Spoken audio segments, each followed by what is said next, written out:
I am a woman who likes the stranger things in life and the stranger things in my work.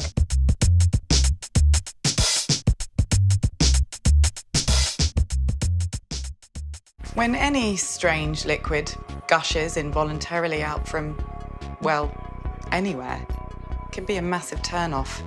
Or, depending on your preferences, maybe a turn-on. This film is definitely an on for me. So, Random Acts is a late-night Channel 4 show which celebrates the experimental when it comes to short-form film.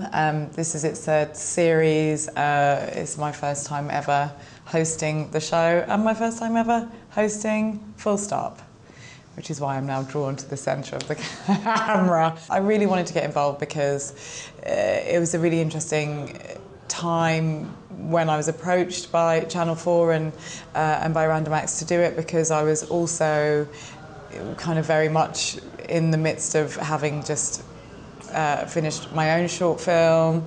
I've been directing and writing simultaneously for a little while now, and it just felt like I could have a unique perspective in terms of hosting the show and hosting lots of other terrified filmmakers and holding my own hand and holding their hand a bit as well, and hopefully holding the hand of the audience all at the same time.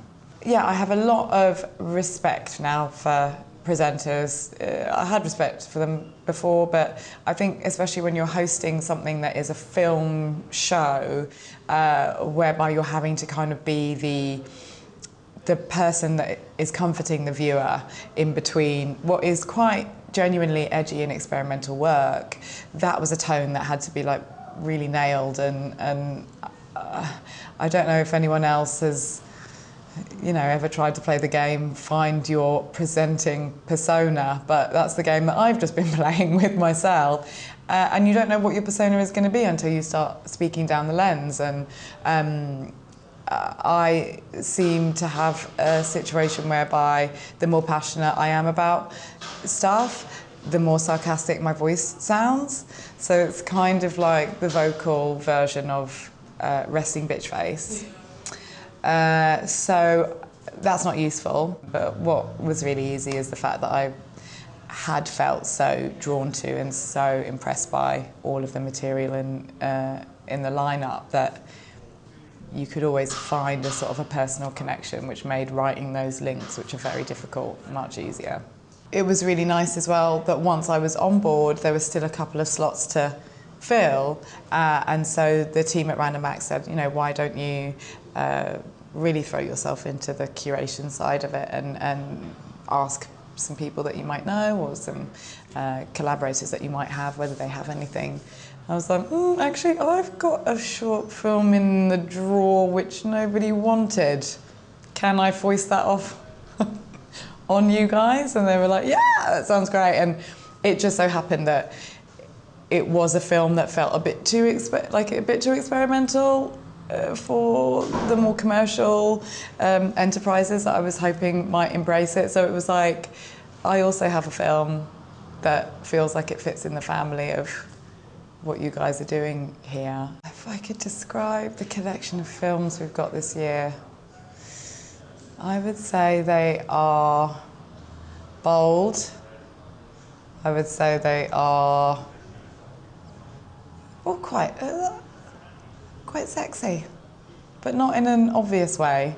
Just in a, they really sort of get to the core of people. When you think about your sex being your core, this feels like there's something very kind of groin-based about the intention behind a lot of the films, which is good, which I think just translates as passion.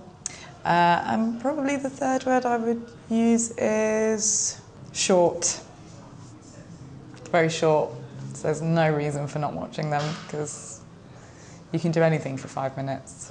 I think it's interesting when we really talk about sex in society, because I think the idea or the notion about what sex is or what sexiness is so saturated because of the society that we live in, when we speak specifically to people about what does that mean for you, let's take it out of a general context and let's talk about the specifics or the idiosyncrasies that make up what sexuality or attitudes to sexuality might be. And I think for me personally, vulnerability has always been very sexy. I find stripping yourself or making yourself kind of, vulnerable in some way is extremely attractive and I think also very powerful. For me, being vulnerable or being awkward is also sexy.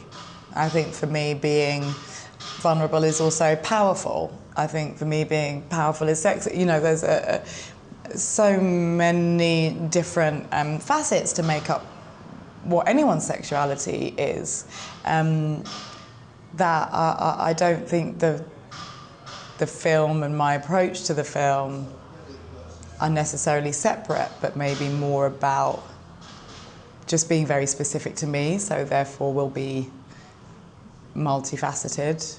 I would never be acting and think, oh God, I could write this script better, you know, or I would never be writing and watching an actor say my words and go, oh God, I could just do that so much better if you just let me do it. So there's just no way of using both muscles at the same time for me. So yeah, I think it's going to make me a better all-round artist for sure. I think if you are a filmmaker and you are making short films, you're passionate about film. And therefore you want to be understood and you want to be recognised and you want to be heard and you ultimately want to feel like your tiny idiosyncratic view of the world is going to have this universal impact, and it's just a lovely, lovely, lovely thing when a film can resonate with an audience. And that's why I'm so happy to be doing Random Acts, because it feels like you can go somewhere to giving a home to those people who might be like, God, you know, I'm a bit weird, or I'm not going to, you know, fit anywhere. And that's just not true. I have such a different perspective of what directing is now. I was acting since I was a child. I'm now an adult. And I want to apologise to every director I've ever worked with if I didn't take your note, if I acted badly and couldn't get what you wanted. I'm sorry. No, I mean not that, but you know, it's like when you become a mother potentially and you go, oh, my mum, I'm really sorry. All that stuff I said and I did. Wow, let's just talk about that for a second because I'd like to take it all back. It's only a role that you can truly understand, I think, when you step directly into the shoes of that role, and because I think writing, directing and acting, which are the three things that I'm doing live, you know, at the moment, all at the same time, they are three completely different muscles. And I think sometimes in the UK there is this attitude towards artists that maybe have a lot of forward slashes to their resume, that maybe you're kind of jack of all trades, master of none, which is a different experience to what I have in America, whereby the more you do, the more people want to know you and find that a very attractive thing professionally. I don't know how they feel personally. I'm not just putting my resume out there in the middle of a sort of a dinner date situation. What attracts me to a role? It changes all the time. But it's interesting when you are so unaware of what you're doing, or when you're working from a very instinctive place and then suddenly an outside voice goes, oh, well, I think this is what you're drawn to, or this is what you like. You know, a bit like going through your whole life and then suddenly starting therapy and you're like, oh my God, really? Oh, wow. I thought I was just kind of being me, but you know, there's so many other subliminal, subconscious mechanisms that are driving you at all times, right? So it was interesting. I did a play by the brilliant writer Abby Morgan a couple of years ago at the Donmar, and that was an all-female four-hander, and my character was sort of the character that was very much the outsider, which is the word that she used, and she said in rehearsals at one point, she went, well, you always play outsiders, don't you? And I'd never heard someone sort of say it to me like that before. And she went, you always play outsiders with very little need for male context or male involvement. And I was like, how much do I pay you for this very short, slightly odd therapy session? But it was so lovely to hear her say that, because it does make you think about that pattern that is emerging in your work, and the pattern that's emerging in what you choose. I like the little guys, I like the weirdos, I like the freaks. They're the people I'm always attracted to, and the artists I'm always attracted to.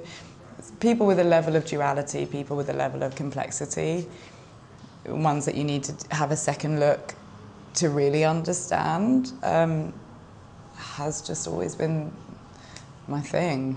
It still surprises me how much people want to talk about VOD, and it surprises me and delights me at the same time.